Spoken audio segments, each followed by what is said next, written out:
Okay,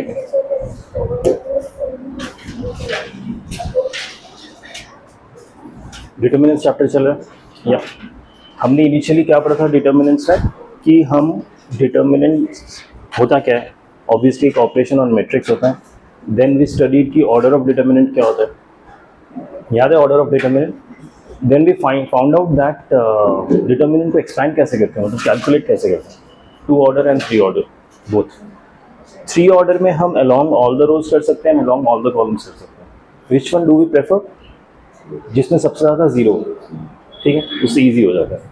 Then we studied about minors and cofactors. याद है minors and cofactors? Yep.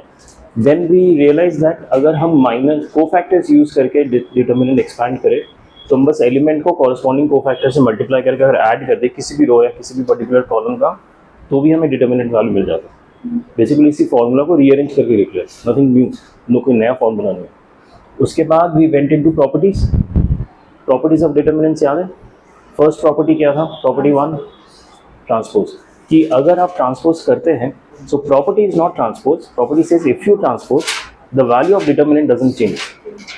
ठीक है, ओके. सेकेंड प्रॉपर्टी क्या था, इफ यू स्वैप द रोज और द कॉलम्स तो नेगेटिव साइन आ जाता है, डिटर्मिनेंट का वैल्यू नेगेटिव हो जाता है. If you do a single swap of any 2 रोज और एनी 2 कॉलम्स, अगर आप 2 रोज का एक के बाद एक स्वैप करते हैं तो नेगेटिव नेगेटिव पॉजिटिव हो जाता है. सो 2 simultaneous swaps is called jump. ठीक है, तो जब भी आप जंप करेंगे, अगर आप positive number of even number row पे जंप कर रहे हैं तो पॉजिटिव आएगा, अगर आप ऑड पे कर रहे हैं तो नेगेटिव आएगा. ठीक है. What is property 3?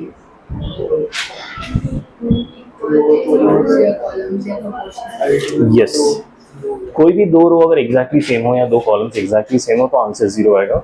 For that matter अगर वो प्रोपोर्शनल भी हो तो भी आंसर 0 आएगा. Very important property, very easy and very frequently use. अगर आपको ये प्रॉपर्टी नहीं पता तो आप कई जगह कैलकुलेशन करके टाइम वेस्ट करेंगे, तो it saves lot of time. Even in school by the way आप ये प्रॉपर्टी यूज कर सकते हैं. You don't have to write property but you can directly write the answer 0. ठीक है. And then comes a property 4. क्या होता है प्रॉपर्टी 4? जब भी किसी कांस्टेंट को मल्टीप्लाई करेंगे तो या तो किसी पर्टिकुलर रो के अगेंस्ट मल्टीप्लाई होगा या पर्टिकुलर कॉलम के अगेंस्ट मल्टीप्लाई होगा. याद है आप सबको. लेकिन उसका इंपॉर्टेंट पार्ट क्या है याद रखना, उसका उल्टा, कि जब आप कांस्टेंट कॉमन लेते हैं तो बाहर एक ही जाएगा, एक रो से एक ही जाएगा, दूसरे रो से दूसरा जाएगा, तीसरे रो से तीसरा जाएगा. अनलाइक द मैट्रिक्स, मैट्रिक्स में सारे एलिमेंट से एक कॉमन आता है, डिटर्मिनेंट में एक रो या एक कॉलम से एक कॉमन आता है. और ये इसमें भी मैंने सिखाया था आपको, दोनों चीज़ याद रखनी है कि कांस्टेंट हम बाहर ले रहे तो कैसे बिहेवियर होता है, कांस्टेंट हम अंदर डालते हैं तो कैसा बिहेवियर होता है. आप रो से कांस्टेंट बाहर निकाल के, कांस्टेंट बाहर आ गया, फिर उसको कॉलम में इंसर्ट कर सकते हो. ये स्टेप याद रखिएगा कि कॉलम से निकाल के रो में इंसर्ट कर सकते हैं, रो से निकाल के कॉलम में भी इंसर्ट कर सकते हैं. ये बहुत जगह यूज होने वाला है, हमने यूज किया भी है. ठीक है.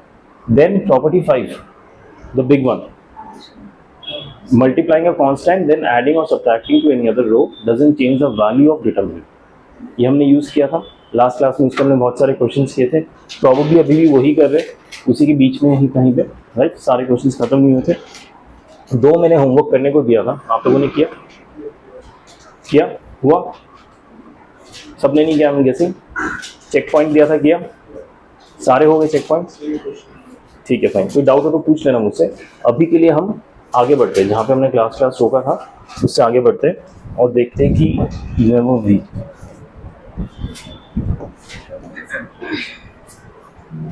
वाह, सीधा यूं ही आया. यही क्वेश्चन था.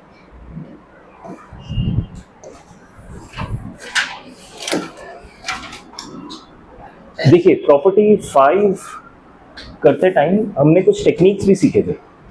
फ्यू ऑफ द टेक्निक्स वर कि अगर आपको कहीं पे भी रियलाइज होता है कि अगर हमने सारे रोज या सारे कॉलम्स, उल्टा कर दिया मैंने, हाँ, सारे कॉलम्स या सारे रोज अगर मैं एक साथ ऐड करता हूँ and you get a common number everywhere और अ कॉमन टर्म एवरीवेयर, तो वैसे कर दीजिए. जो हमने एक प्रीवियस क्वेश्चन में किया था, लास्ट क्लास में, याद है आप सबको. तो डू यू रियलाइज कि फर्स्ट क्वेश्चन में भी वैसे हो सकता है कि आप सारे कॉलम्स को ऐड कर दो तो फर्स्ट कॉलम क्या हो जाएगा, a + b + c. तो वैसे करके कॉमन लीजिए और प्रोसीड करके देखिए क्या होगा. फर्स्ट पार्ट और सेकंड पार्ट दोनों कीजिए.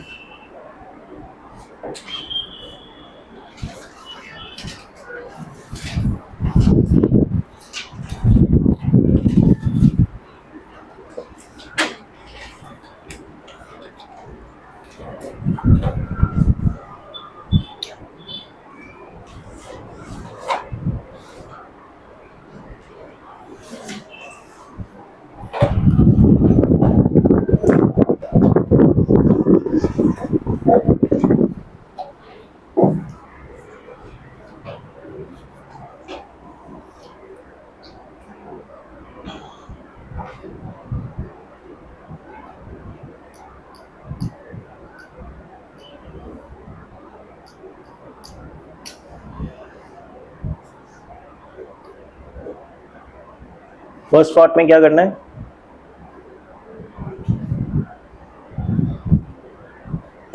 C2 एंड C3 कॉलम 2 और कॉलम 3 को कॉलम 1 में ऐड कर दीजिए। एक बार ऐड करेंगे तो ABC बाहर कॉमन आ जाएगा, sorry A plus B plus C common आ जाएगा। उसके बाद उसको सिंप्लीफाई करने की जरूरत नहीं है, क्यों? क्योंकि सेकंड फैक्टर एक ही है, सेकंड फैक्टर में कुछ है ही नहीं और मल्टीपल फैक्टर्स नहीं है। एक बार A plus B plus C बाहर आ गया, उसके बाद सीधा सॉल्व कर दीजिए, फिर उसको सिंप्लीफाई की जरूरत नहीं है।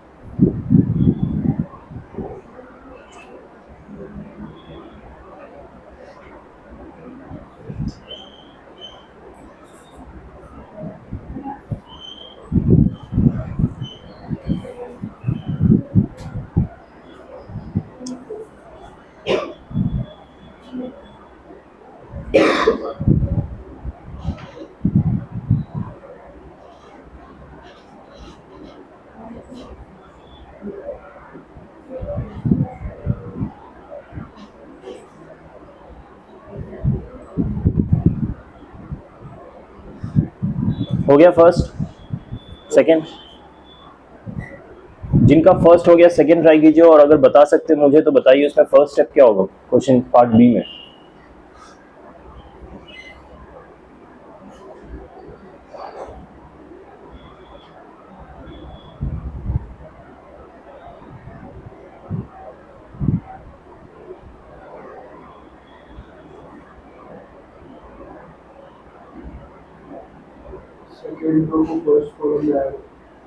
रो को कॉलम में ऐड नहीं कर सकते,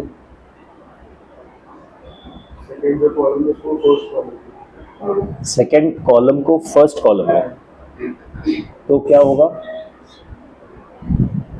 3A minus B minus C होगा।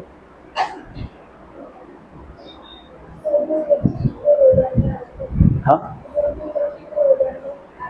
पार्ट बी में रो 2 और 3 को ऐड करोगे रो 1 में, हाँ राइट, रो 2 और 3 को ऐड करना रो 1 में पार्ट बी में।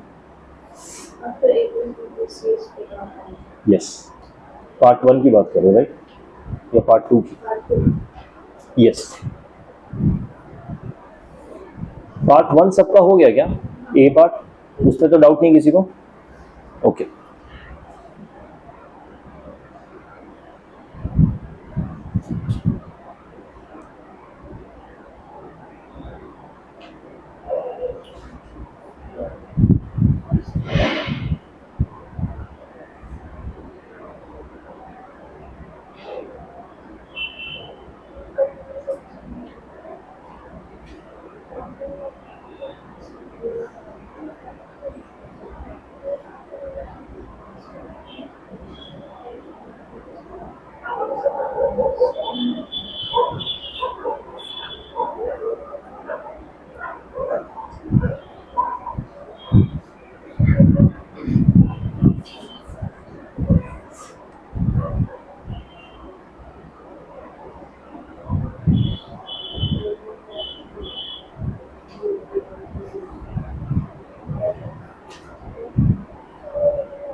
पार्ट 2 हुआ कि नहीं, पार्ट बी?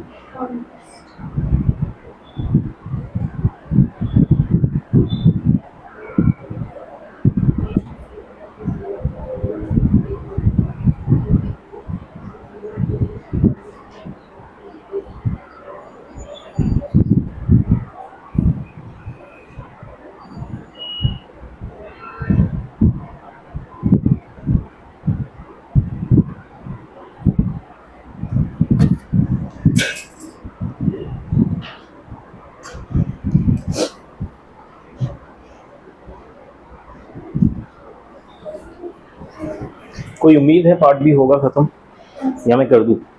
हो रहा है? ठीक है, करो। हो गया या हो रहा है? हो गया। रो 2 को ऐड किया रो 1 में, हाँ रो 2 को ऐड किया, रो 3 को भी ऐड किया, तो ऊपर क्या आ गया, a प्लस बी प्लस सी आया। ये सब तो समझ आ रहा है, ऊपर a plus B plus C आएगा, तो मैंने a plus B plus C common ले लिया, अंदर बचा 1 1 1 2b, b minus C minus a, 2b 2c 2c, c minus a minus b, ये आ गया ऊपर। अब बस दो को जीरो कर दो, कोई भी दो सूटेबल पिक करो और उसको जीरो कर दो, जैसे कि इसको इससे माइनस करते हैं और इसको इससे भी माइनस कर देते हैं।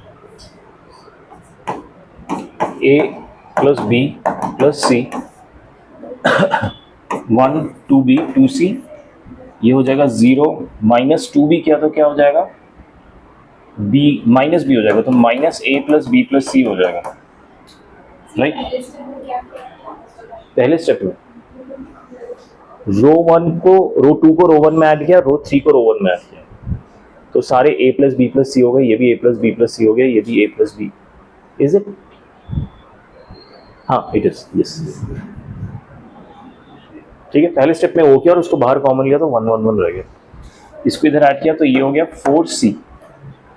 क्या करो, मैं ऐड करो या सब्ट्रैक्ट करो? सब्ट्रैक्ट करो, सॉरी 0 हो गया, इसको यहां से सब्ट्रैक्ट किया 0 हो गया, 0 हो गया, और माइनस कॉमन लिया a प्लस बी प्लस सी।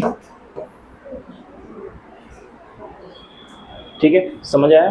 क्या मैं सेकेंड कॉलम से a plus B plus C common ले सकता हूँ बाहर? सेकेंड कॉलम से कॉमन ले सकता हूँ, कॉमन लिया तो बाहर स्क्वायर हो जाएगा a plus B plus C, इससे a plus B plus C common लिया, इससे भी a plus B plus C common लिया, तो क्यूब आ जाएगा, और अंदर क्या बचेगा 1 2b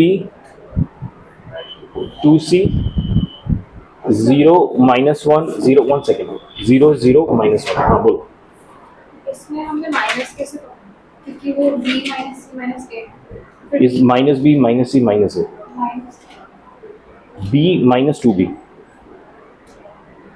isn't it? मैं लिख देता हूँ स्टेप्स।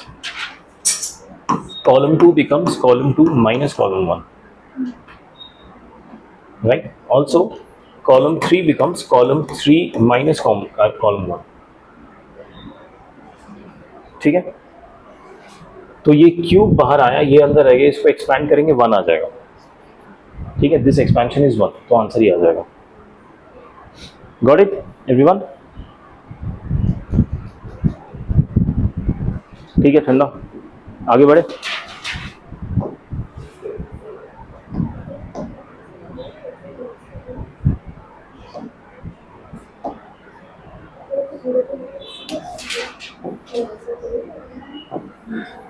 अच्छा, ये क्वेश्चन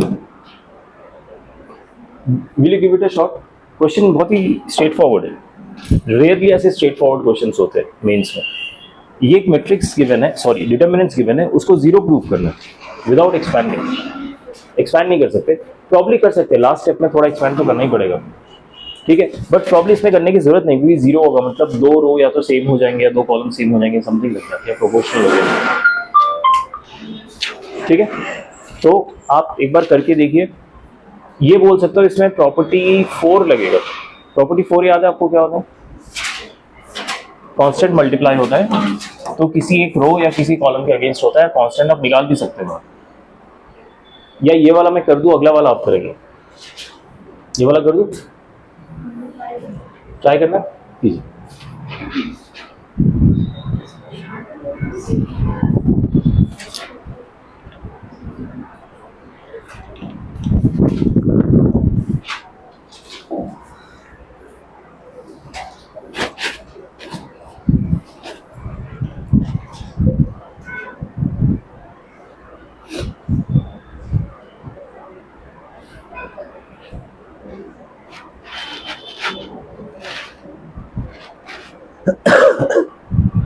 देखिए इसमें प्रॉपर्टी लगा के ही सॉल्व करना है, यानी the only way is something you, या तो आप रो में ऐड कीजिए कुछ, अगर उससे आपको कुछ हेल्प मिलता है तो मिलेगा, क्योंकि इसमें रो में ऐड करके फायदा नहीं है, क्योंकि सारे कॉलम्स के टर्म्स ही अलग है, अलग फॉर्म में है, ठीक है, तो एक दूसरे से सब्ट्रैक्ट भी नहीं हो सकता, या फिर सबको ऐड करके सेम टर्म भी नहीं बन रहा, राइट। सो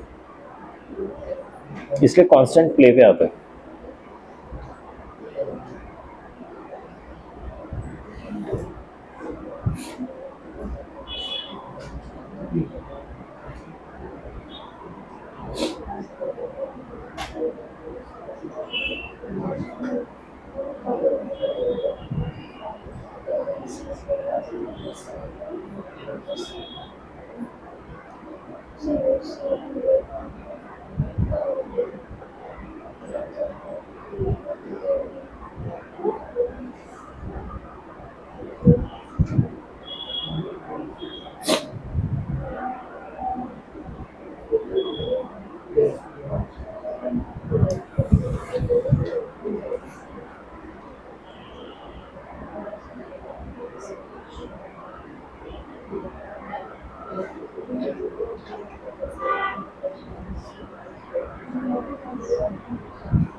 कुछ हो पा रहा है, कुछ आगे बढ़ रहा है, समझ आ रहा है क्या करना है। देखिए सबसे पहले आपको तो इतना समझ आ रहा है कि कुछ कॉमन लेंगे तो मतलब कुछ रो या कोई कॉलम को हम सिमिलर करना चाहते हैं, that is the first intent. हमें यहाँ पे बी सी सी और ए भी दिख रहे हैं। अगर मैं रो 1 के साथ ए मल्टीप्लाई कर दूं, रो 1 के साथ अगर ए मल्टीप्लाई करता हूं तो यहाँ पे ए बी सी होने के चांसेस है। रो 2 के साथ अगर बी मल्टीप्लाई करता हूं तो ए बी सी होने के चांसेस है। सिमिलरली इसके साथ अगर मैं सी मल्टीप्लाई करता हूं तो ए बी सी होने के चांसेस है, ठीक है। तो सबसे पहला स्टेप इसलिए मैं यही करूंगा कि मैंने रो 1 के साथ ए मल्टीप्लाई किया तो हो गया A B square C square A B C B plus C. अब ध्यान दीजिए ए मल्टीप्लाई किया तो डिवाइड भी तो करना पड़ेगा ना, तो बैलेंसेस आउट, ऐसे ही थोड़ी अपने मन से मल्टीप्लाई कर देंगे कुछ भी। तो ए से डिवाइड भी किया मैंने, हाँ राइट, ए बी ए सी, ठीक है। अभी रो 2 के साथ मैं मल्टीप्लाई करूंगा बी तो वो बनेगा A square B C square A B C B C plus A B. और रो अच्छा मल्टीप्लाई किया बी तो बी डिवाइड भी करो बाहर, एंड रो 3 के साथ सी मल्टीप्लाई कर रहा हूं तो ये बनेगा A square B square C A B C C A plus B C, ठीक है। ये मैंने रो के अगेंस्ट मल्टीप्लाई किया, एक में ए किया, एक में बी किया, एक में सी किया, तो बैलेंस करने के लिए बाहर ही आ गया। अब कॉलम 2 से मैं ए बी सी कॉमन ले लूँ बाहर।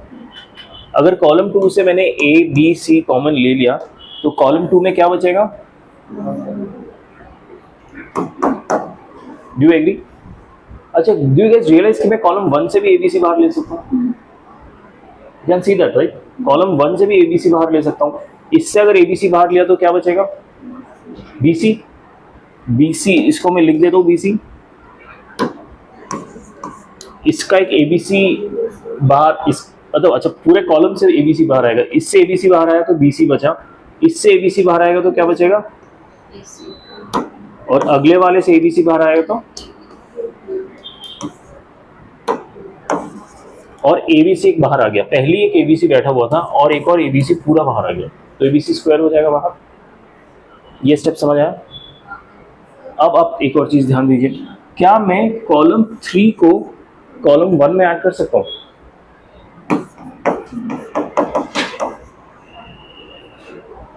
हाँ या ना? कॉलम 3 को अगर कॉलम 1 में ऐड किया तो कॉलम 1 का फर्स्ट एलिमेंट क्या बनेगा?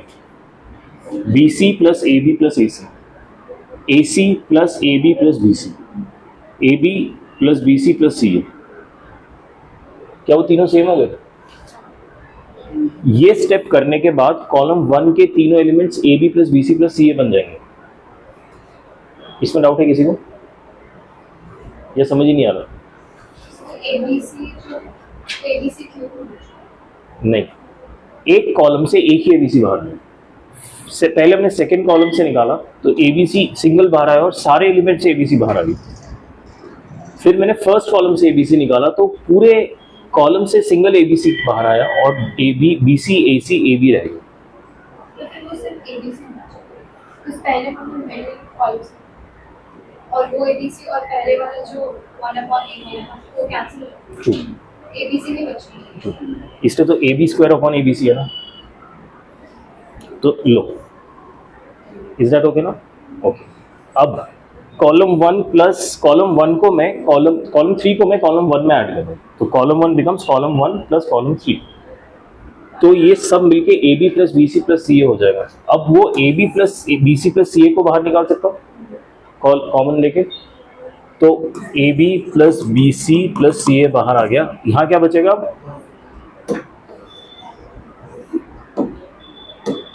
वन वन वन बचा। दो कॉलम सेम हो गए तो आंसर क्या आएगा? 0। तो विदाउट एक्सपेंशन 0 प्रूफ करेंगे। ऑब्वियसली प्रूफ के क्वेश्चन नहीं आएंगे कहीं पे, बट ये सब के कॉन्सेप्ट इतने क्लियर होते हैं ना कि बाकी क्वेश्चन आसान हो जाते हैं आपके। इसमें जब हमने ये सीखा ना कि पहले हमने ऐसे मल्टीप्लाई किया कांस्टेंट, फिर ऐसे कॉमन निकाला, that is the important thing to know. ठीक है, इसलिए एक और क्वेश्चन करते हैं, उसको आप ट्राई कीजिए।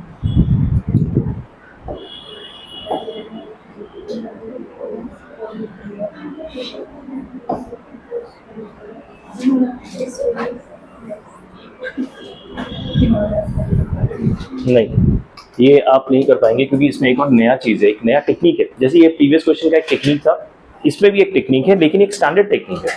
आपको जब भी इसी टाइप का क्वेश्चन दिखेगा ना तो वही टेक्निक यूज करना है। और ये क्वेश्चन किस टाइप का वो आइडेंटिफाई कीजिए। पहले क्वेश्चन पढ़ते, solve for x. Solve for x मतलब एक्स की वैल्यू निकालिए। जैसे कोई इक्वेशन सॉल्व करते हैं तो एक्स की वैल्यू निकालते हैं ना, तो यहाँ पे एक एक्स बैठा हुआ है तो इवेंचुअली में एक्स की वैल्यू निकालनी। ठीक है, सॉल्व फॉर एक्स।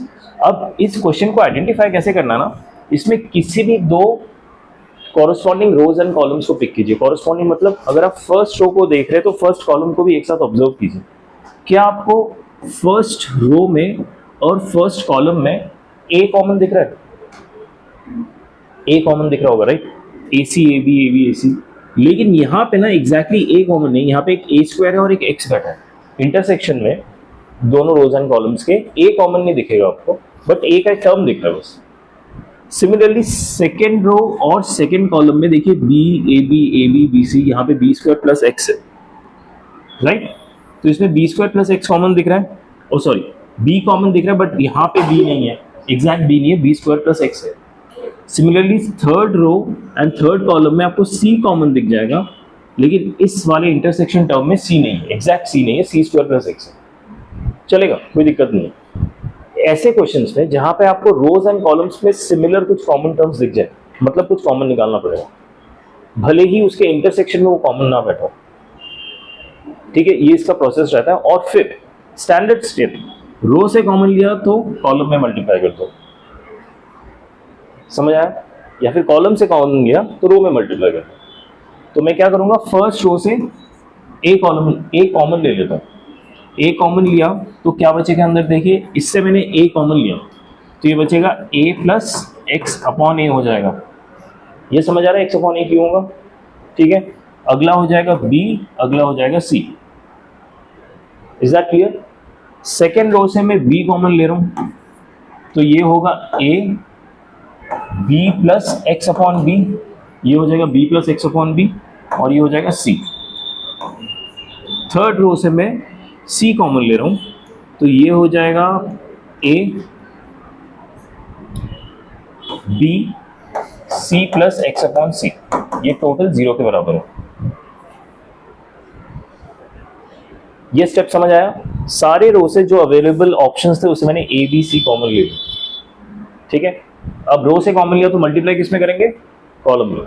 तो अब सेकंड स्टेप में मैं ए को फर्स्ट कॉलम में मल्टीप्लाई करूंगा। रो से कॉमन लिया तो कॉलम में मल्टीप्लाई करो।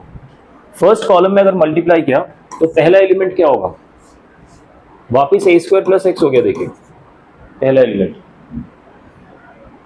अगला एलिमेंट क्या होगा? अगला एलिमेंट समझ आया क्या किया मैंने? रो से कॉलम कॉमन लिया और कॉलम में मल्टीप्लाई किया। नहीं समझ आया? अच्छा, इससे ए कॉमन लिया, इससे बी लिया, इससे सी लिया, ये समझ आया?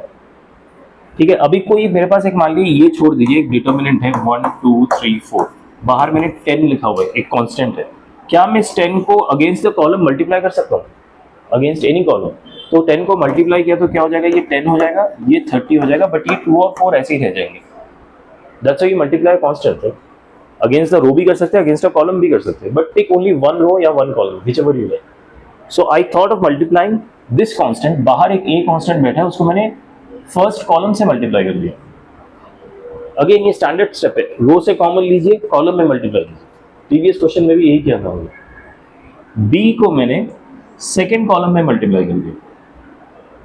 बी को सेकेंड कॉलम में मल्टीप्लाई किया तो क्या होगा? बी स्क्वायर,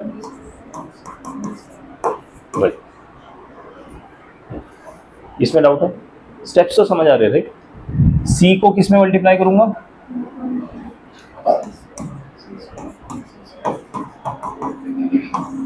ये बन गया मेरा डिटर्मिनेंट का नया चेहरा। अब क्या आप सजेस्ट कर सकते हैं मेरा नेक्स्ट स्टेप क्या होना चाहिए? This whole is equal to 0।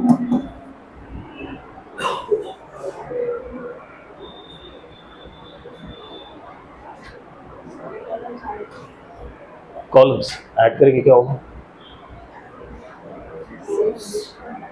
Same हो रहा है, कर दो ऐड। अगर आप कॉलम 2 को कॉलम 1 में ऐड करते हैं, कॉलम 3 को कॉलम 1 में ऐड करते हैं, तो क्या ये A square plus B square plus C square plus X हो जाएगा? ये हो जाएगा A square plus B square plus C square plus X, A square plus B square plus C square plus X, सब एक हो जाएंगे। तो आइडियली में वही करना चाहिए जब एक हो जा रहा है। तो मैं कॉलम 1 में पहले कॉलम 2 ऐड करूंगा, फिर कॉलम 1 में कॉलम 3 ऐड करूंगा, ठीक है। तो ये बन जाएगा मेरा column 1 A square plus B square plus C square plus X, सारे यही बनेंगे। बचेगा क्या? B square plus X, B square, C square plus C square plus X, this equal to 0। इसमें डाउट है किसी को? क्या इससे मैं ये बाहर ले सकता हूँ कॉमन? बाहर अगर ले लिया तो बचेगा A square plus B square plus C square plus X, और अंदर रह जाएगा 1 1 1, ठीक है। अब इसको 0 कर देते हैं, क्योंकि 0 करके एक्सपेंशन में आसानी होती है। सो पहले मैंने क्या किया,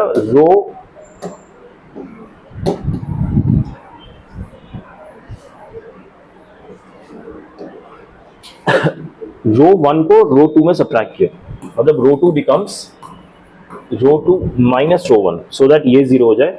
सिमिलरली मैंने रो 3 में भी रो 1 को सब्ट्रैक्ट किया, रो 3 में भी रो 1 को सब्ट्रैक्ट किया, ठीक है। तो रिजल्टेंट डिटर्मिनेंट बना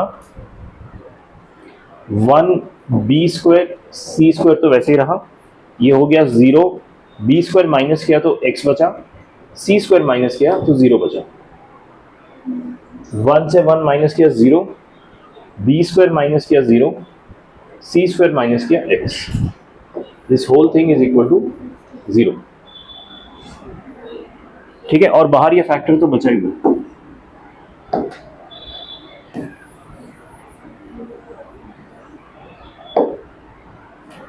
ये फैक्टर जो बचा है, और ये इसको सॉल्व करेंगे क्या होगा? देखिए 1 के अगेंस्ट एक्सपैंड कर रहा हूं, first column x square minus 0, सिर्फ एक्स स्क्वायर बचेगा, ठीक है। सो मेरा फैक्टर बना A square plus B square plus C square plus X into X square equal to 0। ये मेरा सिंप्लीफिकेशन पे हो गया। मुझे x की वैल्यू निकालनी है, सॉल्व फॉर x। तो x की वैल्यू क्या आ सकती है इसमें, इसके दो फैक्टर से, एक तो ये या फिर एक ये। तो इसको देखा तो x की वैल्यू आ गई 0, क्योंकि आइदर दिस कैन बी 0 और दिस कैन बी 0। और दूसरा x की वैल्यू इससे क्या आ गया, minus of a square plus b square c square.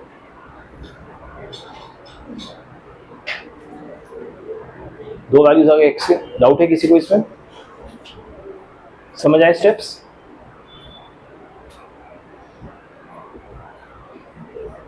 ठीक है, ये एक स्टैंडर्ड क्वेश्चन रहता है, इसको ध्यान रखिएगा कैसे करते हैं। आगे बढ़े।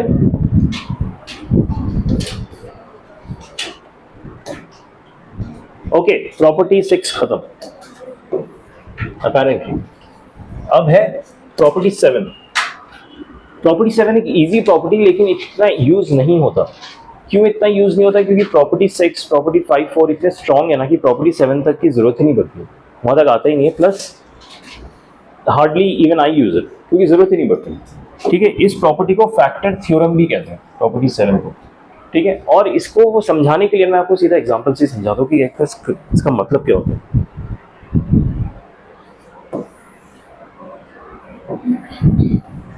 अच्छा, ये देखिए question, prove using factor theorem this is equal to this. ये वाला क्वेश्चन हमने पहले भी किया हुआ, मैंने कहा था इसको रटना भी है, राइट? याद है ये सबको? ठीक है, अब ये कह रहा है कि फैक्टर थ्योरम से करो इसको। फैक्टर थ्योरम मतलब प्रॉपर्टी 7 से करो। प्रॉपर्टी 7 क्या होता है ना, the easiest way of understanding is कि आप कोई भी एक रो या कोई भी एक कॉलम, पूरा रो या पूरा कॉलम उठाइए। ठीक है, उसमें जो एलिमेंट्स प्रेजेंट है ना, उस एलिमेंट को किसी और एलिमेंट से चेंज कीजिए, सब्स्टिट्यूट कीजिए। ठीक है, और सब्स्टिट्यूट करने के बाद रियलाइज कीजिए क्या आफ्टर सब्स्टिट्यूशन वो किसी और रो या और कॉलम की तरह दिखने लग गया, एग्जैक्टली सेम। ठीक है, अगर वो एग्जैक्टली सेम दिखने लग गया, देन जो हमने सब्स्टिट्यूट किया और जो ओरिजिनल एलिमेंट था उनका डिफरेंस एक फैक्टर होगा इस डिटर्मिनेंट। हाँ बोलो, बट इतना जितना बोला है एटलीस्ट इंग्लिश तो समझ आया ना, कॉन्सेप्ट नहीं समझ आया होगा वो ठीक है। मैं आपको एग्जांपल करके देखो। व्हाट आई सेड वाज, कोई भी एक रो या कोई भी एक कॉलम पिक कीजिए। मैं इसमें कॉलम 2 पिक कर रहा हूँ। ठीक है, फिर मैंने कहा कि इस कॉलम 2 में जो एलिमेंट बैठे, यानी यहाँ पे देखिए बी बैठा है, उसको किसी और एलिमेंट से सब्स्टिट्यूट कीजिए। ठीक है, सो बी को मैंने इसमें सब्स्टिट्यूट कर दिया ए से। बी को मैंने सब्स्टिट्यूट किया ए से, तो ये डिटर्मिनेंट क्या बन गया, 1a square 1a square 1c square. B को ए से सब्स्टिट्यूट करने के बाद ये बना। हाँ, तो आप रियलाइज करें ये दोनों कॉलम एग्जैक्टली सेम हो गए, यानी इसका आंसर 0 आ जाएगा। ठीक है, अब क्योंकि ये दोनों कॉलम 0 हो गए, दैट मीन्स सॉरी ये दोनों कॉलम सेम हो गए, दैट मीन्स ये b माइनस ए ये इस डिटर्मिनेंट का एक फैक्टर होगा। This is called factor theorem. ठीक है, इस तरह से आपके जितने भी मल्टीपल फैक्टर्स है वो निकालना पड़ता है। Is it funny? It's not organic, आपको थोड़ा सोचना पड़ता है अलग रूट से, बट ये ऐसा है। ठीक है, सिमिलरली अगर मैं c को भी a से सब्स्टिट्यूट कर देता हूँ, c को भी a से सब्स्टिट्यूट कर देता हूँ, तो ये क्या बनेगा, ये तो 1b स्क्वायर रहेगा, ये 1a स्क्वायर बन जाएगा। c को a से सब्स्टिट्यूट करने पे ये 1a स्क्वायर बन जाएगा। तो आप रियलाइज करेंगे कॉलम 1 एंड कॉलम 3 सेम हो गए। जैसे ही कॉलम 1 कॉलम 3 सेम हो गए, तो इसका डिफरेंस भी इसका फैक्टर होगा, c माइनस है, ये भी इसका फैक्टर होगा। ठीक है, एंड अगर मैं कॉलम a को b से चेंज कर देता हूँ, a को मैंने सब्स्टिट्यूट किया b से, ठीक है, तो ये 1b स्क्वायर हो जाएगा। सेकेंड कॉलम भी वही है, दोनों कॉलम सेम हो गए, सो a माइनस बी भी इसका फैक्टर होगा। ठीक है, इसके बाद आप कुछ भी और चेंजेस कीजिए, जैसे कि आप a को c से भी चेंज कर सकते हैं, वो हमने ऑलरेडी कंसीडर कर लिया जब हमने c को a से चेंज किया। ठीक है, the important thinking either you go by columns और you go by rows, you can't mix them up both कि चलो मैंने कॉलम्स का कर लिया अब रोज का भी देख लेते हैं, वैसा नहीं होगा। Got it? सो ये एक फैक्टर थ्योरम है, लेकिन इसमें एक प्रॉब्लम क्या है ना कि आपने फैक्टर्स तो क्रिएट कर लिए इस डिटरमिनेंट का, लेकिन अब क्योंकि मुझे पता है इस डिटर्मिनेंट का आंसर ये है तो मुझे पता है आंसर आ गया, बट ये जरूरी नहीं है कि हमेशा आपको आंसर पता हो। सो फैक्टर्स तब खत्म हो जाते हैं जब आप सब सब्स्टिट्यूशन खत्म कर देते हैं हर एक रो में या फिर हर एक कॉलम में। उसके बाद ना इसके सामने कांस्टेंट भी आपको लगाना पड़ता है कि हो सकता है इनको मल्टीप्लाई करके फैक्टर्स के अलावा कोई ऐसा कांस्टेंट भी प्रेजेंट हो इसके आंसर में, जो हमें नहीं पता चला फैक्टर थ्योरम की वजह से। फैक्टर थ्योरम सिर्फ फैक्टर्स देता है, कांस्टेंट अगर कुछ बह रहा है सामने आफ्टर सॉल्विंग वो नहीं देता, उसको हमें अलग से कैलकुलेट करना पड़ता है। ठीक है, सो 1 1 1 ABC A² B² C², ये मेरा डिटर्मिनेंट है, इतना मेरा आंसर आ गया है, फैक्टर्स पता चल गया, लेकिन कांस्टेंट भी पता लगाना होता है। और कैसे पता लगाते हैं इसको? ABC को आप रिप्लेस कर दीजिए किसी एक नॉर्मल टर्म से, ऐसे A को -1 कर दीजिए, B को 0 कर दीजिए, C को 1 कर दीजिए। Just put some values and find out क्या फैक्टर का वैल्यू, के कांस्टेंट का क्या वैल्यू आता है। ठीक है, so I will save you from the calculation. Obviously इसमें K का वैल्यू आ जाएगा 1। If you put any, you can take any number, you can take 2 1 5, कुछ भी ले सकते हैं, लेने के लिए कुछ भी ले सकते हैं, आपका कैलकुलेशन बड़ा होता जाएगा। जितने छोटे लेंगे उतना कैलकुलेशन छोटा रहेगा। K की वैल्यू 1 आ जाएगी, K की वैल्यू पुट कीजिए, आपका पूरा फैक्टर आएगा। So that is factor theorem, not much used. I have never seen any such question जो factor theorem के बिना हो ही नहीं सकता। सारे क्वेश्चन प्रॉपर्टी 6, प्रॉपर्टी 4, 3 में मैनेज हो जाते हैं। ठीक है, but it's good to know, याद रखो इसको ऐसे करना होता है। ओके,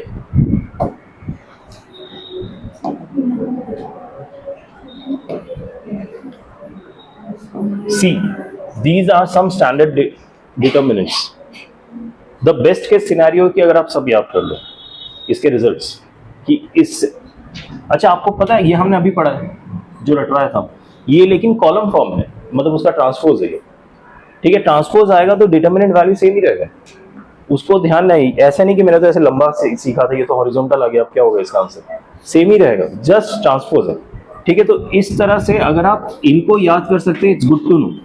यू नेवर नो कौन से क्वेश्चन में आप डायरेक्टली आंसर डाल सकते हैं, क्योंकि हमारे तो एमसीक्यू क्वेश्चन है, हमें थोड़ी प्रूव करके दिखाने की देखो मैंने आंसर निकाला। ठीक है, सो ये 3 है, ये तो आपको याद करना ही है।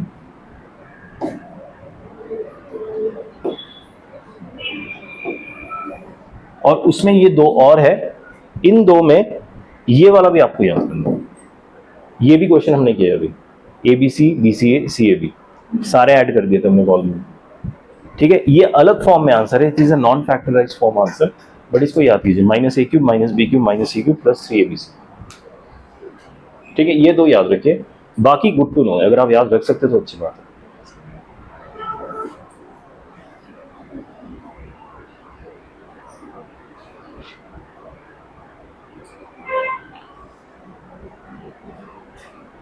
चलेगा? ओके, अब ये हमारे प्रॉपर्टीज खत्म हो गए।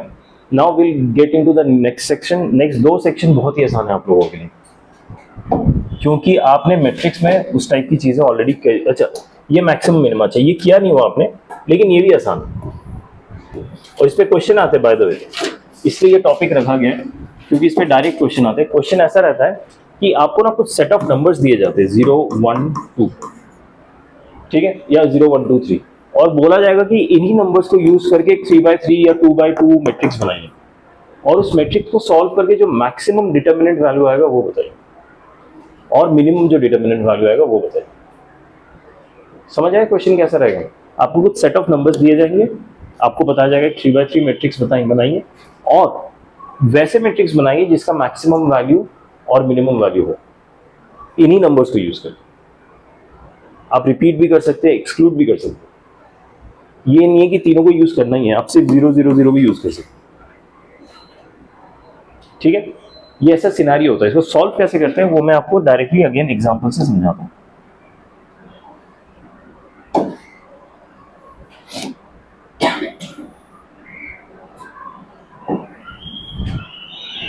ये देखिए,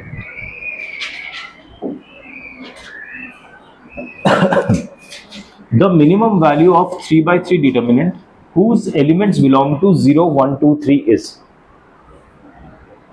क्वेश्चन समझ आया? एक डिटर्मिनेंट बनाना है हमें और उसका मिनिमम वैल्यू क्या होगा ये बताना है। हमें एलिमेंट्स यूज करने हैं 0 1 2 3 से, रिपीटिशन होगा, and to include all the elements is not necessary. ठीक है, इसका एक ही तरीका है, स्टैंडर्ड तरीका है, 3x3 बनाना है तो मैं 3x3 के जो डायगोनल एलिमेंट्स होते हैं ना, उसमें इसमें से जो भी मिनिमम वैल्यू है उसको पुट कीजिए। ये हम मैक्सिमम निकालने की, मैक्सिमम वैल्यू कैसे निकालना है, डायगोनल एलिमेंट्स में जो इसका मिनिमम वैल्यू है वो पुट कीजिए। तो इसमें मिनिमम वैल्यू कौन सा है, 0, ठीक है। सो डायगोनल एलिमेंट्स में मैंने 0 पुट कर दिया, 0 0 0, ठीक है। और जो कॉन्जुगेट एलिमेंट्स बचे उसमें क्या पुट करना है, मैक्सिमम, ठीक है। इसमें मैक्सिमम है 3, तो आपको इस डिटर्मिनेंट का मैक्स वैल्यू मिल जाएगा 3 3 3 3 3 3। बस ये 2 स्टेप्स हैं, आपको मैक्स वैल्यू मिल जाएगा।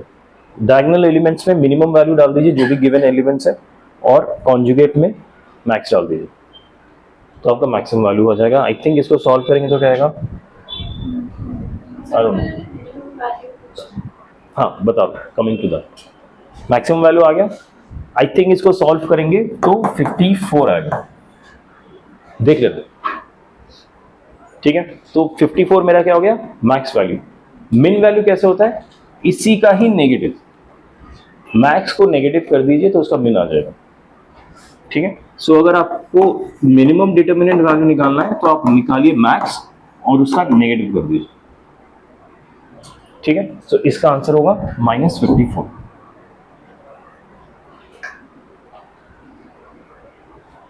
समझ आया, कई बार इस पे एकदम डायरेक्ट क्वेश्चंस आते हैं और ये टेक्निक पता होगा तो ही आप निकाल पाएंगे, नहीं तो आप निकाल सकते हैं हिट एंड ट्रायल से, बट उसमें बहुत टाइम लगेगा। इज दैट फाइन, आगे बढ़े, डाउट है किसी को?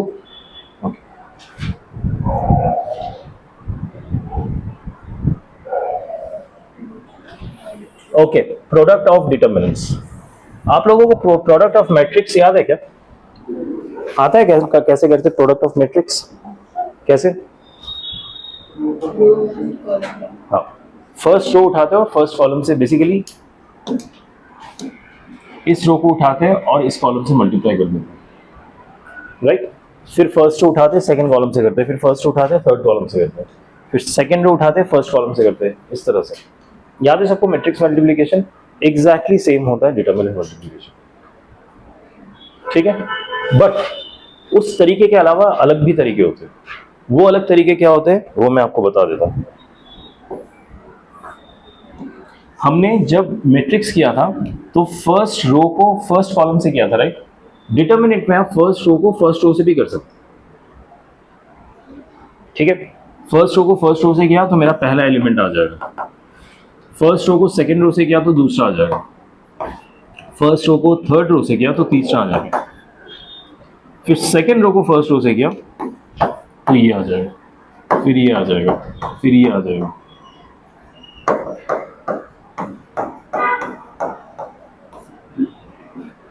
समझ आया?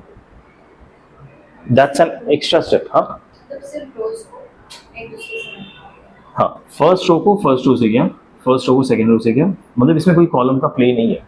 इस सेकंड तरीके में, फर्स्ट तरीके में था, दोनों तरीके से सेम आंसर आएगा, there is no difference in both of them, answer दोनों में सेम आएगा। इनफैक्ट आप चाहे तो फर्स्ट कॉलम को फर्स्ट रो से मल्टीप्लाई कर सकते हैं तो भी आंसर आ जाएगा। फर्स्ट कॉलम को फर्स्ट रो से मल्टीप्लाई किया, फिर फर्स्ट कॉलम को सेकंड रो से मल्टीप्लाई किया, फिर फर्स्ट कॉलम को थर्ड रो से मल्टीप्लाई किया, तो ऐसे ऐसे एलिमेंट्स आएंगे, ये और ये। फिर सेकंड कॉलम को फर्स्ट रो से मल्टीप्लाई किया, सेकंड कॉलम को थर्ड से किया तो ये आएगा, फिर सेकंड कॉलम को इससे किया तो ये आएगा, थर्ड कॉलम को फर्स्ट रो से किया तो ये आ जाएगा, थर्ड कॉलम को इससे किया तो ये आएगा, थर्ड कॉलम को इससे किया तो ये आ जाएगा, सेम आंसर। अच्छा, ये बताओ फिर फर्स्ट कॉलम को क्या मैं फर्स्ट कॉलम से मल्टीप्लाई करूंगा तो आंसर आएगा? फर्स्ट कॉलम को अगर फर्स्ट कॉलम से ही कर दूं तो भी आंसर आ जाएगा। बेसिकली आप कोई भी रो कोई भी कॉलम पिक करो और दूसरे कॉलम या रो से मल्टीप्लाई करो, सबसे सेम आंसर आएगा। तो इतना अच्छा है ना डिटरमिनेंट, कुछ एक तरीका नहीं, 4 तरीके। So it's again up to you, जिसमें मैक्सिमम 0 दिख रहा है वैसे कर दीजिए। नहीं, कॉरस्पॉन्डिंग कहना चाहिए, फर्स्ट रो थर्ड कॉलम से आंसर आएगा, लेकिन वो आपका ये वाला एलिमेंट होगा। फर्स्ट रो को थर्ड कॉलम से तो मल्टीप्लाई करोगी, लेकिन वो थर्ड एलिमेंट आएगा, you can't begin with that. Got it? तो किसी फर्स्ट डिटर्मिनेंट का कोई भी रो ले लो, सेकंड का कोई भी कॉलम ले लो, रो ले लो, कुछ भी लो, आपकी मर्जी, याद रहेंगे ये तरीके। अगर आपको कन्वीनियंट रखना है तो दोनों का सेम तरीका याद रखो, matrix and determinant. It's easy for your mind probably. हाँ, कईयों का होता है कि एकदम कुछ भी याद रख सकते हैं, तो आप रखो। मैं अपनी बात करूँ कि मेरे से एक ही रखना भी मुश्किल होता है, बट ठीक है।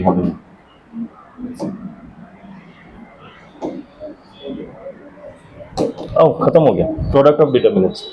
ये पीडीएफ खत्म है, रुको एक और पीडीएफ बचा है, ज्यादा खुश मत हो। ठीक है, कोई डाउट तो नहीं है? पीडीएफ एग्जिट कर दूं? Okay.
Okay, determinant differentiation. Differentiation पता है आपको? आप सबको आता है? बेसिक आता है? बेसिक आता है। जैसे कि अच्छा, मुझे एक्स स्क्वायर को डिफरेंशिएट करना है तो 2x का फॉर्मूला पता ना, क्यों 2x है? x to the power n का डिफरेंशिएशन होता है n into X to the power n minus 1। आपको इंटीग्रेशन भी आता है क्या? अच्छा, ये डिफरेंशिएशन आता है। साइन x का आता है, मतलब ट्रिग्नोमेट्रिक भी आता है। ओके, और e to the power x, e to the power x का डिफरेंशिएशन अगर आप निकालोगे तो e to the power x ही आता है, सेम। ठीक है, इनफैक्ट इसका इंटीग्रेशन करोगे तो भी है, सबसे अच्छा रहता है ये वाला। ठीक है, और इसका इनवर्स ट्रिग्नोमेट्री आप लोगों ने पढ़ा है क्या? अभी अच्छा, पढ़ा ही नहीं है, छोड़ो, शुरू हो गया।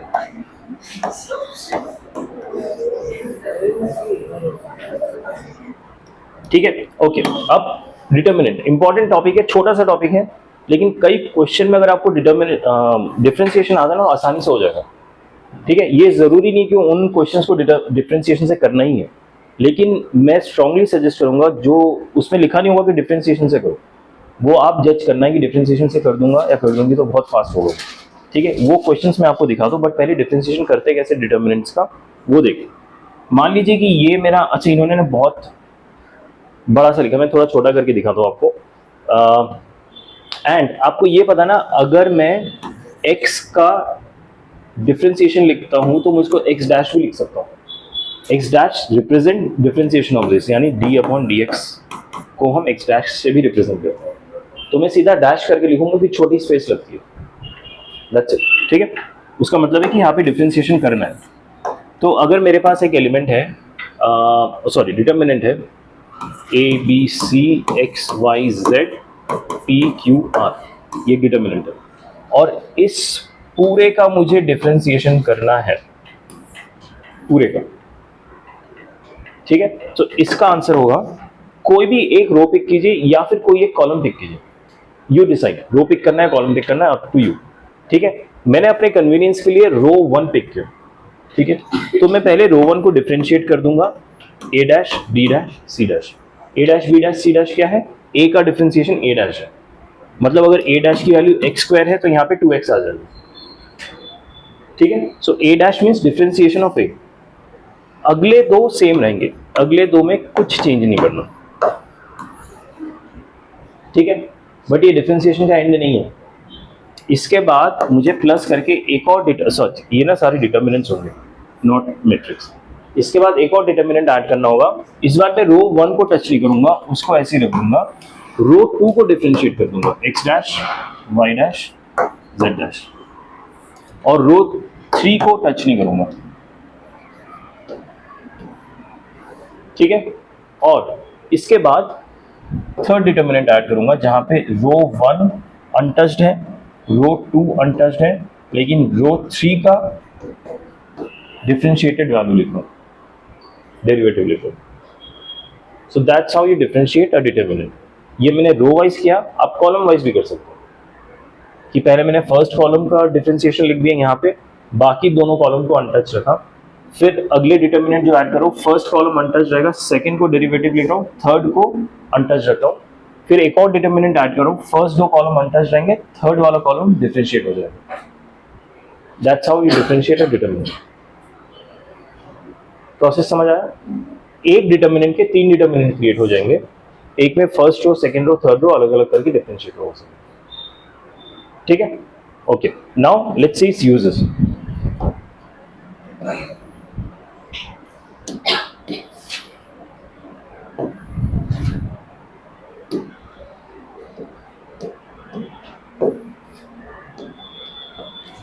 ये जो क्वेश्चन है ना, इस टाइप का क्वेश्चन हमने पहले किया है, ठीक है। मैं आपको उसी याद दिलाता हूँ कैसे। If this determinant is equal to this value is an identity, identity याद है हमेशा, true for all the values of variables, then find T and S. T और एस को निकालिए। टी एन एस क्या है? ये यहाँ पे टी बैठा है और यहाँ पे एस बैठा है। टी निकाल सकते हैं क्या? बहुत ही आसान है। लास्ट क्वेश्चन में जो हमने किया था, शायद लास्ट क्लास में था, कि x को आप 0 पुट कर दो। x को 0 पुट कर दोगे तो ये फर्स्ट 4 टर्म्स तो 0 हो जाएंगे सारे, क्योंकि सबके साथ x है। सिर्फ बचेगा RHS में t, और LHS में क्या आ जाएगा? इन सबको 0 पुट कर दो,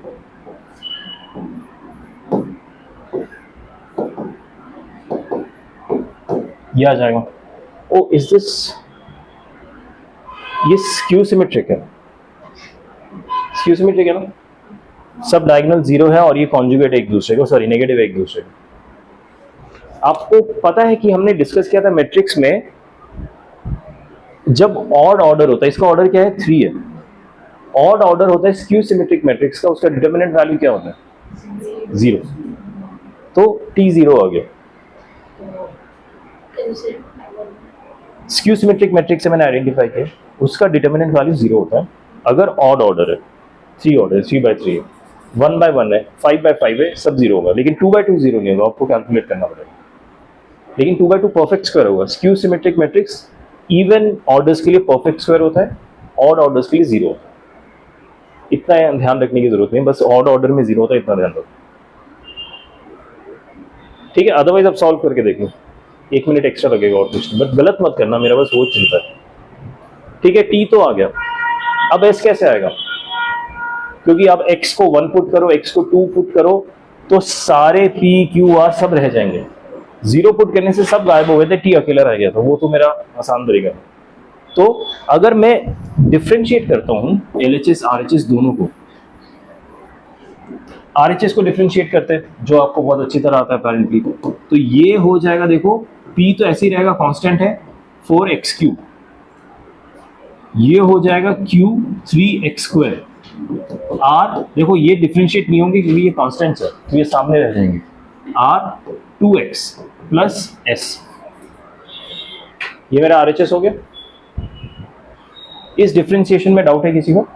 p कांस्टेंट ऐसे ही आ गया, x² का डिफरेंस, x⁴ का डिफरेंशिएशन हो गया 4x3, q कांस्टेंट ऐसे ही रह गया, x³ का डिफरेंशिएशन हो गया 3x², 2x, सिर्फ s कांस्टेंट बचेगा। हाँ या ना? समझ आ रहा है कि नहीं? नहीं समझ आया तो मैं बता दूंगा फिर से। RHS का डिफरेंशिएशन समझ आया? LHS का डिफरेंशिएशन क्या होगा? पहला रो पकड़ो, डिफरेंशिएट कर दो, तो ये हो जाएगा 2x प्लस 3, ये हो जाएगा 1, ये हो जाएगा 1। पहले रो को डिफरेंशिएट किया, बाकी दोनों रोज सेम ही रहेंगे।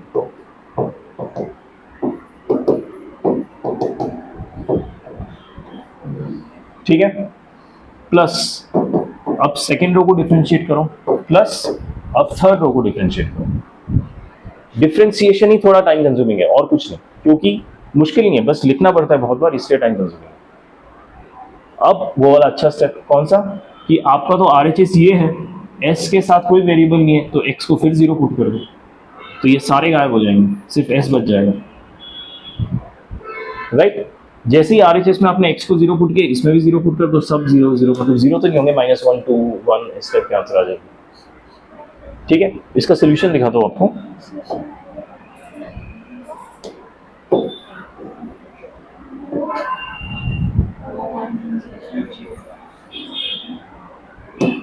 देखो पहले इन्होंने क्या किया, विद बिफोर डिफरेंशिएशन t की वैल्यू निकाली, x को 0 पुट करके, हाँ, तो t मेरा 0 आ गया, ये तो हमारा हो गया था। अब नेक्स्ट स्टेप किया उन्होंने, डिफरेंशिएट कर दिया and put x equal to 0 कर दिया। RHS को डिफरेंशिएट करके x इक्वल टू 0 पुट किया तो सिर्फ s बचा, ये सब आप लोग समझ गए, राइट, उन्होंने दिखाया थी। LHS में डिफरेंशिएट करके x को 0 पुट करा तो ये 3 डिटर्मिनेंट्स आ गए आपस में। ओके, इसको जो डिफरेंशिएट किया उसके बाद ये एक्सप्रेशन बचेगा, ये समझ आए कि नहीं? जैसे कि px टू द पावर 4 को अगर मैं डिफरेंशिएट करूं, डिफरेंशिएशन की जो प्रॉपर्टी होती है उसमें हम किसी भी कांस्टेंट को डिफरेंशिएट नहीं कर सकते, उसको बाहर ले आते हैं। ठीक है, x टू द पावर 4 को डिफरेंशिएट किया तो 4x क्यूब आ गया। ठीक है, तो इस पूरे टर्म को जब मैंने डिफरेंशिएट किया तो ये बच गया। LHS को डिफरेंशिएट किया तो 3 डिटरमिनेंट्स ऐसे करके ऐड हो जाएंगे। ठीक है, अभी बस डिफरेंशिएट हुआ है। उसके बाद t निकालने के लिए क्या किया था आपको याद है? मैंने डिफरेंशिएट करके x को 0 पुट कर दिया, तो ये सारे 0 हो जाएंगे, सिर्फ s बच जाएगा क्योंकि s के साथ कोई x ही नहीं, there is no variable along with it. हाँ, मैंने फर्स्ट रो को डिफरेंशिएट किया तो ये आया 2x + 3, इससे आया 1, इससे आया 0, इससे आया 1, इससे आया 0, बाकी दोनों ऐसे ही बच गए। सेकेंड वाले में सेकेंड रो को डिफरेंशिएट करूंगा, इससे क्या आएगा, इससे 1 आएगा, -2 आएगा, 1 आएगा। डोंट वरी अबाउट इट, जब आप डिफरेंशिएशन कर लेंगे ये सब स्ट्रांग हो जाएगा। ठीक है, थर्ड को करेंगे, 1 आएगा, 1 आएगा, 3 आएगा। Got it? ये क्वेश्चन कैसे करना है, इसलिए इसमें डिफरेंशिएशन यूज कीजिए, फास्ट होगा बहुत।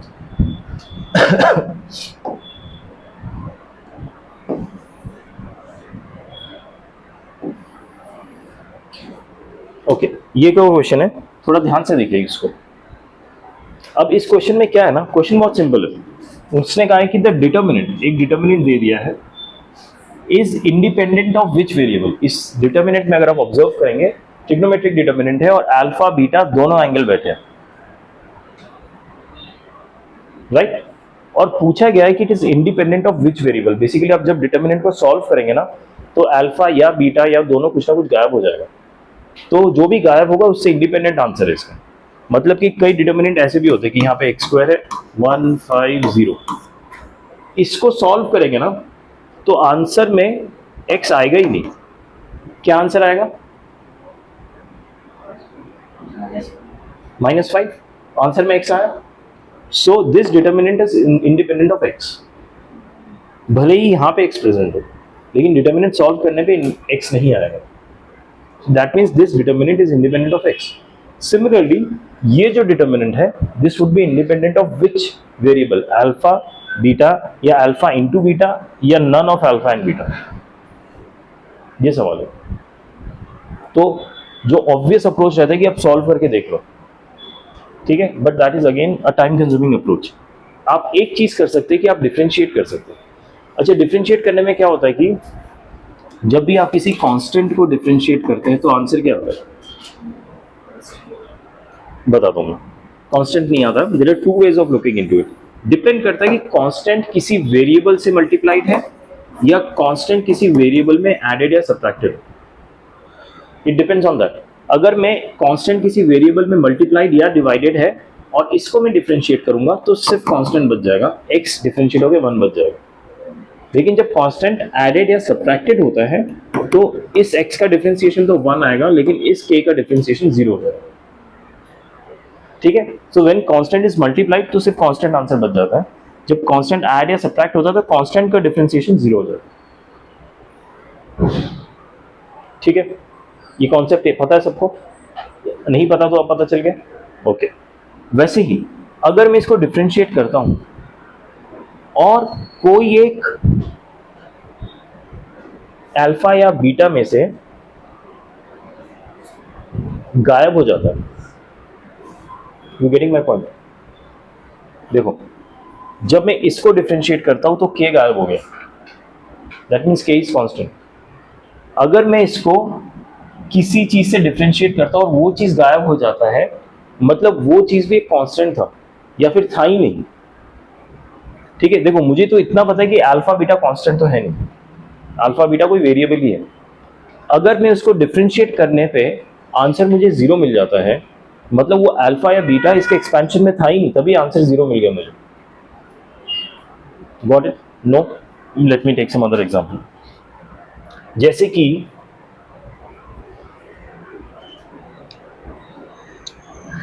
जब इस वाले टर्म को मैंने डिफरेंशिएट किया, क्या आंसर 0 आया? नहीं आया, के आया।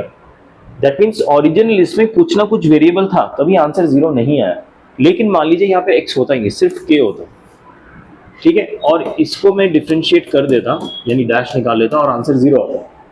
That means original equation, original expression में x था ही नहीं। You getting what I am trying to say? No. अगर ओरिजिनल एक्सप्रेशन में कोई वेरिएबल ही प्रेजेंट नहीं है, मतलब सिर्फ कांस्टेंट होगा कुछ, तो आंसर हमेशा उसका डिफरेंशिएशन पे 0 आएगा।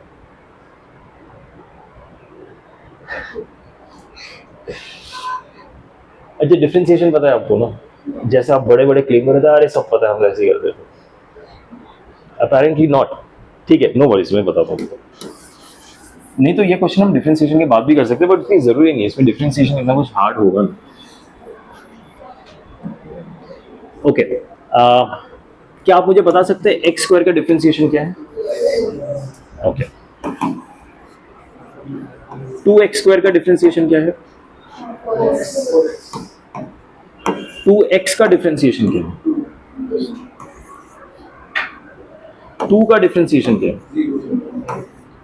सो आप ये ऑब्जर्व कीजिए, 0 आंसर तभी आ रहा है जब कोई वेरिएबल ही प्रेजेंट नहीं। वेरिएबल प्रेजेंट होने पे 0 आंसर आ ही नहीं सकता।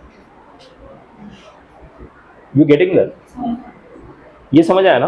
अगर मेरे ओरिजिनल एक्सप्रेशन में वेरिएबल प्रेजेंट नहीं है तभी 0 आंसर आएगा। अगर वेरिएबल स्क्वायर में हो, विदाउट स्क्वायर हो, किसी रैशनल नंबर के फॉर्म में हो, या फिर इसका पावर कुछ डेसिमल हो, डजंट मैटर, 0 आंसर आ ही नहीं सकता, क्योंकि वेरिएबल में कुछ डिफरेंशिएशन प्रेजेंट हो गई। हो सकता है कि इसका डिफरेंशिएशन होकर 1 ही हो जाए, बट कुछ तो होगा। इसका डिफरेंशिएशन होकर x हो गया, बट कुछ तो है, बट 0 नहीं होगा। As long as variable is present original function में या ओरिजिनल एक्सप्रेशन में, आंसर 0 नहीं आएगा। आंसर 0 तभी आ सकता है अगर ओरिजिनल फंक्शन सिर्फ कांस्टेंट है। Got it? Now let's get back to question. Question कह रहा है कि ये बताओ कि it is independent of what. In other word, अगर मैं इसको एक्सपैंड करता हूं और मान लीजिए मेरा आंसर आ गया cos alpha plus cos beta, बड़ा सिंपल सा आंसर आ गया एक्सपैंड करके, मान लीजिए, और इसको मैं डिफरेंशिएट करता हूँ। अच्छा, डिफरेंशिएट करने के भी तरीके होते हैं, जैसे कि इसको मैंने जब डिफरेंशिएट करता हूँ तो मैं d/dx लिखता हूँ, with respect to x differentiate किया, विद रिस्पेक्ट टू y नहीं डिफरेंशिएट कर सकता। अगर with respect to y differentiate कर दिया ना, तो x तो y से रिलेटेड ही नहीं है, तो x जो है y के लिए कांस्टेंट हो जाता है, इसका आंसर फिर 0 हो जाता है। ठीक है, मेरी बात समझ रहे? तो कंफ्यूज मत होइए, जब भी मैं डिफरेंशिएशन की बात करूं ना, इसी वेरिएबल जिसको डिफरेंशिएट करें विद रिस्पेक्ट टू दैट ही डिफरेंशिएट करते हैं by default, unless told otherwise कि नहीं अलग से बोलो कि y से करो differentiate. If not told otherwise तो फिर जो वेरिएबल प्रेजेंट है विद रिस्पेक्ट टू दैट ही हम डिफरेंशिएट करते हैं। नाउ इन दिस क्वेश्चन मान लीजिए मेरा आंसर आ गया cos alpha plus cos beta, ठीक है, and with respect to alpha मैंने डिफरेंशिएट किया, विद रिस्पेक्ट टू अल्फा मैंने डिफरेंशिएट किया, तो मेरा आंसर क्या आ जाएगा? हाँ, माइनस साइन अल्फा, ठीक है। 0 आया? नहीं आया, मतलब ये जो ओरिजिनल एक्सप्रेशन था इसमें अल्फा प्रेजेंट था, तभी 0 नहीं आया, राइट? अगर मैं इसको differentiate with respect to alpha कर देता हूं तो मेरा आंसर अगर 0 आता है, अगर जीरो आता है मतलब ओरिजिनल एक्सप्रेशन में जीरो था, अल्फा नहीं था, सॉरी कंफ्यूज मत होना। जब मैंने cos alpha plus cos beta को डिफरेंशिएट किया, आंसर आ गया माइनस साइन अल्फा, मतलब ओरिजिनल एक्सप्रेशन में अल्फा प्रेजेंट था तभी कुछ आंसर आया। मान लीजिए ओरिजिनल एक्सप्रेशन होता कि कॉस बीटा स्क्वायर, ये आंसर आता। अब मैं अल्फा से डिफरेंशिएट कर रहा हूँ, with respect to alpha differentiate कर रहा हूँ, तो इसका आंसर जीरो आ जाएगा, क्योंकि अल्फा के लिए तो इसका कुछ मतलब ही नहीं है। बीटा क्या है अल्फा को नहीं पता भाई, बीटा क्या है, उसको एज अ कांस्टेंट भी ट्रीट करेगा तो वो जीरो दे देगा आंसर, और अल्फा का खुद को कुछ प्रेजेंट ही नहीं है तो जीरो आ गया आंसर। मतलब ओरिजिनल एक्सप्रेशन में अल्फा था ही नहीं, that means it was independent of alpha.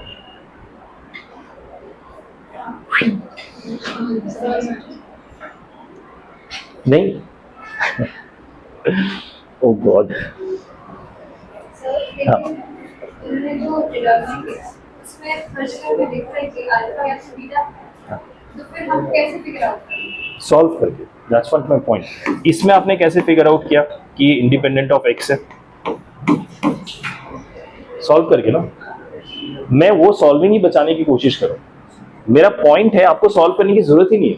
अगर आप सीधा डिफरेंशिएट कर देते हो और आंसर जीरो आ जाता है, मतलब अल्फा है ही नहीं इसके सोल्यूशन में। सॉल्व करके जो भी आंसर आएगा उसमें एक कांस्टेंट आएगा, तभी तो आंसर जीरो आएगा। You getting my point? इसको सॉल्व करके अगर मैं डिफरेंशिएट कर दूं और आंसर आ गया शून्य, दैट मीन्स इसका जो आंसर था उसमें अल्फा प्रेजेंट ही नहीं था, तभी तो जीरो आ गया। अगर अल्फा प्रेजेंट होता तो कुछ ऐसा आंसर आता, माइनस साइन अल्फा या minus sine alpha square into cos beta, कुछ एक आता। ठीक है, सो अगर इसको डिफरेंशिएट कर रहा हूं और answer zero, by the way with respect to alpha differentiate करूं, इस चीज का ध्यान रखिए, यहाँ पे दो वेरिएबल प्रेजेंट है, तो एक बार with respect to alpha differentiate करूंगा, आंसर जीरो आ गया, मतलब अल्फा प्रेजेंट ही नहीं था फाइनल आंसर में, तभी सब जीरो आ गया। विद रिस्पेक्ट टू बीटा किया तो आंसर जीरो आ गया, मतलब बीटा भी प्रेजेंट नहीं था, मतलब अल्फा एंड बीटा दोनों प्रेजेंट नहीं थे। अगर दोनों केस में आंसर जीरो आ गया, बट इसमें देखो ये ऑप्शन ही नहीं, या तो अल्फा ऑप्शन दिया या बीटा ऑप्शन दिया है, अल्फा एंड बीटा का ऑप्शन नहीं है। अल्फा बीटा का ये सिंगल टर्म है अल्फा बीटा, या फिर none of alpha and beta, मतलब मुझे दोनों को डिफरेंशिएट करने की जरूरत नहीं। अगर अल्फा से आंसर जीरो आ गया तो मैं रोक दूंगा वहीं, फिर बीटा जीरो नहीं होगा क्योंकि अल्फा एंड बीटा ऑप्शन ही नहीं है यहाँ पे। ठीक है, मतलब फाइनल आंसर में अल्फा को भी कोई टर्म प्रेजेंट नहीं है, बीटा का भी कोई टर्म प्रेजेंट नहीं है, दैट मीन्स फिर वो दोनों के इंडिपेंडेंट हो जाएगा। बट वैसा ऑप्शन ही नहीं अवेलेबल है कि दोनों के इंडिपेंडेंट है कि नहीं। ऑप्शन ही दिया है या तो अल्फा के इंडिपेंडेंट है, या बीटा के इंडिपेंडेंट है, या अल्फा इंटू बीटा के इंडिपेंडेंट है, या फिर नन ऑफ अल्फा बीटा के इंडिपेंडेंट है। द पॉइंट इज दोनों के रेस्पेक्ट में डिफरेंशिएट करने की जरूरत नहीं है, किसी एक के रेस्पेक्ट में कीजिए, जिसमें जीरो आ गया पहले वही आपका आंसर है, वो फिर आपकी किस्मत है। अगर आपने पहले बीटा से किया और जीरो नहीं आया तो अल्फा आंसर होगा, नहीं फिर नन ऑफ अल्फा बीटा भी ऑप्शन हो सकता है, तो आपको अल्फा से करना पड़ेगा। अगर आपने अल्फा से किया और जीरो आंसर हो गया तो आप close, you can close in their. ठीक है, सो भगवान का नाम लेके अल्फा से करता है। ठीक है, अगर मुझे जीरो आंसर चाहिए, अगर मुझे जीरो आंसर चाहिए, प्लीज ध्यान दीजिए, हमने सीखा है कि किसी भी डिटर्मिनेंट को फटाफट जीरो आंसर करने के लिए क्या करना चाहिए, दो रोज सेम कर दो, दो कॉलम सेम कर दो, या प्रोपोर्शन कर दो। ठीक है, डिटर्मिनेंट का डिफरेंशिएशन क्या होता है कि पहले एक रो को करो, फिर दूसरे रो को करो, फिर तीसरे रो को करो, या एक कॉलम को करो, दूसरे कॉलम को करो, तीसरे कॉलम को करो। इसमें अगर ऑब्जर्व करोगे, अगर मैं पहले रो को डिफरेंशिएट करता हूं तो किसी के बराबर होता है, नहीं होगा। अगर मैं इसको करता हूं तो ये होगा कॉस अल्फा, ये होगा माइनस साइन माइनस कॉस, तो बराबर हो रहा है। लेकिन ये हमेशा पकड़ना पड़ेगा, ये वाला जो फर्स्ट कॉलम, फर्स्ट रो है, आई एम सॉरी। लेकिन अगर आप फर्स्ट कॉलम को करते हैं, इसका डिफरेंशिएशन एग्जैक्टली इसके बराबर होगा। मैं आपको करके दिखाता हूं। डिटर्मिनेंट का डिफरेंशिएशन क्या होता है, सबसे पहले मैंने फर्स्ट कॉलम को चूज करके डिफरेंशिएट किया। कॉस अल्फा प्लस बीटा का डिफरेंशिएशन क्या होगा, विद रेस्पेक्ट टू अल्फा, इसको मत भूलिए, बीटा कांस्टेंट हो गया मेरे लिए, जैसे मैंने विद रेस्पेक्ट टू अल्फा किया। ठीक है, विद रेस्पेक्ट टू अल्फा किया तो क्या होगा, cos alpha plus beta is minus sin alpha plus beta। ठीक है, इतना डिफरेंशिएशन तो आता है। sin alpha becomes cos alpha, minus cos alpha becomes cos alpha हो जाएगा माइनस साइन अल्फा, उसका नेगेटिव एक बाहरी पहले से ही बैठा हुआ है तो ये साइन अल्फा हो जाएगा। ठीक है, ये डिफरेंशिएशन। रो 2 सेम रहेगा, minus sine alpha plus beta cos alpha sine alpha. Row 3 भी सेम रहेगा, मैंने 1 1 नहीं लिखना चाहता, मैं just repeat whatever is there. ये मेरा फर्स्ट डिटर्मिनेंट होगा, एग्जैक्टली फर्स्ट 2 कॉलम सेम हो गए तो आंसर 0 आ गया। अभी लेकिन मेरा अभी डिफरेंशिएशन खत्म नहीं हुआ by the way. Second term क्या आएगा, फर्स्ट रो अनचेंज्ड है,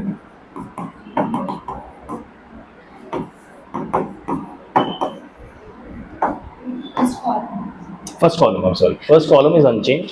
सेकंड कॉलम का डिफरेंशिएशन करूंगा, साइन का डिफरेंशिएशन क्या होता है, cos minus cos alpha plus beta.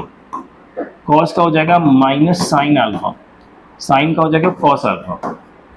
Third column को मैं छेड़ ही नहीं रहा हूँ, उसका कुछ है ही नहीं इसमें। तो अब ये देखिए, इसका ये नेगेटिव है, cos alpha plus beta minus cos alpha plus beta, sine alpha is minus sine alpha minus cos alpha is cos alpha. Negative common ले लो बाहर, -1 कॉमन ले लिया तो ये हट गया, ये हट गया, ये नेगेटिव हो गया। अब ये दोनों रो सेम हो गए। कॉमन नहीं भी लेते ना तो प्रोपोर्शनल होता है एक दूसरे के, -1 के रिस्पेक्ट। ठीक है, बट इसमें बेटर अंडरस्टैंडिंग आ रहा है तो ये भी आंसर 0 हो गया, सेकंड डिटर्मिनेंट। अब जो थर्ड डिटर्मिनेंट बनेगा वो क्या बनेगा, फर्स्ट कॉलम तो सेम ही है पूरा, सेकंड कॉलम भी पूरा सेम रहेगा। थर्ड कॉलम को मैं डिफरेंशिएट करूंगा। थर्ड कॉलम को अगर मैं डिफरेंशिएट करूं, cos 2 बीटा का डिफरेंशिएशन क्या होगा, with respect to alpha differentiate करें, ये ध्यान रखिए, 0। Second sine beta cos beta सब 0 0 0 हो गए। तो अगर 0 0 0 आ गया किसी भी डिटर्मिनेंट में, इसका वैल्यू क्या आएगा, 0। ठीक है, सो ये भी 0, ये भी 0, ये भी 0। मतलब जब मैंने विद रिस्पेक्ट टू अल्फा इस एक्सप्रेशन को डिफरेंशिएट किया और आंसर 0 आ गया, मतलब इस एक्सप्रेशन में अल्फा था ही नहीं, जो फाइनल आंसर आया उसमें अल्फा था ही नहीं, इसलिए it is independent of alpha. For example, अगर मैं इसको डिफरेंशिएट करता हूँ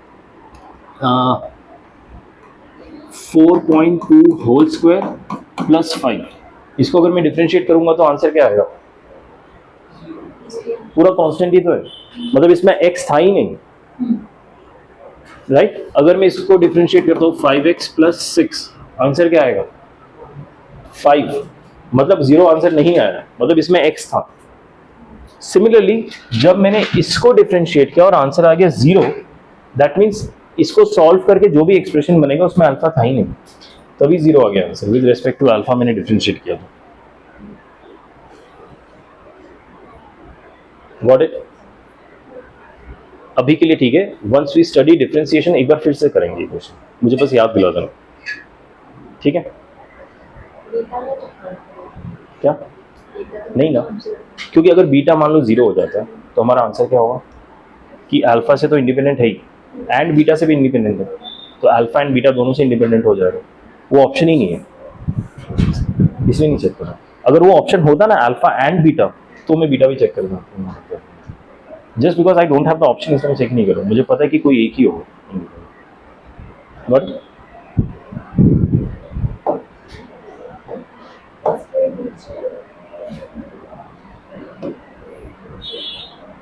अच्छा, अब कुछ क्विक टॉपिक्स कर लेते हैं बाकी 5 मिनट में, no questions, just some basic understanding. Symmetric matrix याद है, symmetric determinants for you, diagonal में कुछ भी हो सकता है, जो ये होंगे वो सेम होंगे, कॉन्जुगेट एलिमेंट सेम होंगे, ठीक है। इसमें मतलब वो चीज़ लगाने की जरूरत नहीं है, क्या कहते हैं, A should be equal to A transpose तो भी सिमेट्रिक होते हैं, नहीं, ट्रांसपोज नहीं होते, ठीक है। एज इन ट्रांसपोज करके प्रॉपर्टी हम अप्लाई नहीं करते, वो बस हम यूज करते हैं to find the determinant value, ठीक है। तो सिमेट्रिक मैट्रिक्स डायगोनल कुछ भी हो सकता है, कॉन्जुगेट एलिमेंट सेम होंगे। स्क्यू सिमेट्रिक डायगोनल 0 0 होगा और कॉन्जुगेट नेगेटिव होंगे एक दूसरे में, एंड उसका determinant value for odd order क्या होगा, ऑड ऑर्डर के लिए डिटरमिनेंट वैल्यू 0 होगा। इसको याद रखिए, ये हमने मैट्रिक्स में भी पढ़ा, याद रहेगा ये, ओके। सम स्पेशल डिटरमिनेंट, अच्छा ये एक लास्ट टॉपिक है, छोटा सा टॉपिक ये कर लेते हैं। आप लोगों को याद है हमने एडजॉइंट कैलकुलेट किया था मैट्रिक्स में, एडजॉइंट कैसे कैलकुलेट करते हैं? जो ओरिजिनल मैट्रिक्स होता है उसका कोफैक्टर मैट्रिक्स क्रिएट करते हैं, फिर उसका ट्रांसपोज कर देते हैं। तो कोफैक्टर मैट्रिक्स पता है ना क्या होता है कि ओरिजिनल एलिमेंट्स की जगह कोफैक्टर डाल दीजिए तो मैट्रिक्स बनेगा वो। सिमिलरली कोफैक्टर डिटर्मिनेंट कि ओरिजिनल मैट्रिक्स की जगह उन एलिमेंट्स के कोफैक्टर डाल दीजिए तो कोफैक्टर डिटर्मिनेंट बन जाएगा। ठीक है, लेकिन जैसे हमने एक चीज पढ़ा था ना कि अगर कोई डिटर्मिनेंट है, नहीं सॉरी, कोई मैट्रिक्स का डिटर्मिनेंट वैल्यू है और उसी मैट्रिक्स का अगर आप ट्रांसपोज निकालो तो डिटर्मिनेंट वैल्यू सेम होता है, राइट। कोफैक्टर के केस में ये ट्रू नहीं होता। अगर कोई मेरे पास ओरिजिनल मैट्रिक्स का डिटर्मिनेंट वैल्यू है और इसका कोफैक्टर मैट्रिक्स क्रिएट करके मैं डिटर्मिनेंट वैल्यू कैलकुलेट करता हूं तो इक्वल नहीं होता। क्या होता है, जो ओरिजिनल मैट्रिक्स है ना उसका raise to the power n-1 होगा। n-1 क्या होता है? Order, n is order. तो अगर ये 3/3 मैट्रिक्स है तो ओरिजिनल मैट्रिक्स को स्क्वायर कर दो तो कोफैक्टर मैट्रिक्स का डिटर्मिनेंट वैल्यू बढ़ जाएगा। है ना? समझ आएगी नहीं? ना भी बोल सकते हो, ना इज ऑल्सो एन ऑप्शन, या फिर इन बिटवीन है, कहीं पे समझने की कोशिश कर रहे हैं बट हाँ वापस। ओके, मेरे पास एक मैट्रिक्स है, उसका मैंने डिटर्मिनेंट वैल्यू कैलकुलेट किया। अच्छा, आप लोगों को ट्रांसपोज याद है? मैट्रिक्स का ट्रांसपोज, रो को कॉलम कर दो, तो ट्रांसपोज कैलकुलेट किया और इसका डिटर्मिनेंट वैल्यू कैलकुलेट किया। ये दोनों हमेशा सेम होंगे, ठीक है। ये हमने मैट्रिक्स में ही पढ़ा था। अगेन सेम मैट्रिक्स ए है मेरे पास, उसका मैंने डिटर्मिनेंट कैलकुलेट किया और इस मैट्रिक्स ए का ना मैंने कोफैक्टर मैट्रिक्स क्रिएट किया। कोफैक्टर मैट्रिक्स क्या होता है कि हर एक एलिमेंट की जगह उसको कोफैक्टर लिखो और मैट्रिक्स बनाओ। अब इसका मैंने डिटर्मिनेंट वैल्यू कैलकुलेट किया, तो क्या ये दोनों इक्वल होंगे? नहीं। इनमें रिलेशन क्या होता है, जो ओरिजिनल मैट्रिक्स है उसको raise to the power n-1 कर दो तो ये डिटर्मिनेंट के बराबर होगा। ठीक है, n होता है ऑर्डर ऑफ द मैट्रिक्स। हम मोस्टली 3/3 मैट्रिक्स से डील करते हैं, तो ये हो जाएगा 2, 3 - 1 2। इससे आता है, that's a relation. Again cofactor determinant का ये जो एक्सप्रेशन होता है ना, कई क्वेश्चन में बहुत हेल्प होता है अगर आपको पता है, नहीं तो सॉल्यूशन में आपका बहुत टाइम चला जाएगा। फॉर एग्जांपल ये क्वेश्चन देखिए, वेरी इजी क्वेश्चन, जिसको ये कॉन्सेप्ट पता है, जिसको नहीं पता है उसके लिए देखिए कितना बड़ा चैलेंज है। If A B C are distinct positive real numbers, ठीक है, डिटर्मिनेंट 1 उन्होंने दे दिया ए बी सी बी सी ए, इसका तो आपको एक्सपेंशन पता है, ठीक है, हमने रटा था। डिटर्मिनेंट 2 ये गंदा से दे दिया, अब इसको एक्सपेंड करके बैठो, ठीक है। डिटर्मिनेंट 1 कैलकुलेट चलो कर सकते हो क्योंकि आपने रट लिया है अज्यूमिंग। डिटर्मिनेंट 2 तो आप रटेंगे ना, इसको तो कैलकुलेट करना पड़ेगा। तो इस डिटर्मिनेंट 1 और डिटर्मिनेंट 2 में रिलेशन क्या पूछा गया? क्या दोनों बराबर हैं? क्या इनका स्क्वायर एक का दूसरा का डायरेक्ट ऐड करो 0 आता है? क्या एक का दूसरे का स्क्वायर है या दोनों आपस में स्क्वायर इक्वल है? इन दोनों डिटर्मिनेंट्स का रिलेशन पूछा, ठीक है। But if you are aware of cofactor determinant, आप रियलाइज करोगे ए का कोफैक्टर क्या है? BC - A²। B का कोफैक्टर क्या है? B² - AC का नेगेटिव, यानी AC - B² हो जाएगा। सेकेंड पोजीशन में ना वहां नेगेटिव होता है। C का कोफैक्टर AB - C², तो आप रियलाइज करोगे ये इसका कोफैक्टर मैट्रिक्स है, राइट। डिटर्मिनेंट 1 का कोफैक्टर डिटर्मिनेंट ये है, तो इनमें रिलेशन क्या होता है? डिटर्मिनेंट 2 जो होगा वो ओरिजिनल मैट्रिक्स के रेज टू द पावर 3 - 1 के बराबर होगा direct. As soon as you realise वो कोफैक्टर मैट्रिक्स डिटर्मिनेंट है, ठीक है। तो इसका जो ऑप्शन सी है वो करेक्ट हो जाएगा without calculating anything. You have to just observe कि वो कोफैक्टर मैट्रिक्स डिटर्मिनेंट है। बट हाँ, एग्जाम में वो ध्यान आना चाहिए, इसलिए अच्छी तरह पढ़ो पीडीएफ। ये सारे जो पॉइंट्स हैं ना, क्वेश्चंस उल्टा है, ये रिवर्स इंजीनियरिंग किया गया कि क्वेश्चन किन किन टॉपिक्स पे आते हैं वो टॉपिक्स पढ़ते हैं। चलो इस टाइप के पॉइंट्स है, ठीक है, ओके। अभी जो अगला टॉपिक होगा जो हम कल करेंगे, कल नहीं मंडे को, sorry, system of linear equations. System of linear equations आपने किया हुआ है क्या पहले कहीं पे? मैट्रिसेस में किया है, अभी हम ये डिटर्मिनेंट में करेंगे और determinant is much less time consuming than matrix. Matrix में याद है, अगर याद है तो x = A 1b करके करते थे, राइट। A 1 निकालते थे, फिर b से मल्टीप्लाई करते थे, आंसर आता था। This is much easier. अगर MCQ है तो डिटर्मिनेंट मेथड फॉलो करना है, अगर आपके CBSE के क्वेश्चंस हैं तो मैट्रिक्स मेथड फॉलो करना है, क्योंकि यही कोर्स में, वो कोर्स में नहीं है CBSE में, ठीक है। बट अगर आपके MCQ है जहाँ पे आपको प्रूफ नहीं दिखाना तो डेफिनेटली ये कीजिए, बहुत आसान रहेगा, ठीक है। इसको क्रैमर्स रूल भी कहते हैं, हम नेक्स्ट क्लास में पढ़ के खत्म करेंगे। Got it. नेक्स्ट क्लास में अपना स्टडी मटेरियल भी लाइएगा, वॉल्यूम 3 चलेगा। कोई डाउट हो, कोई क्वेरी हो तो please ask me in the next class, I will be happy to help. Okay okay fine, thank you.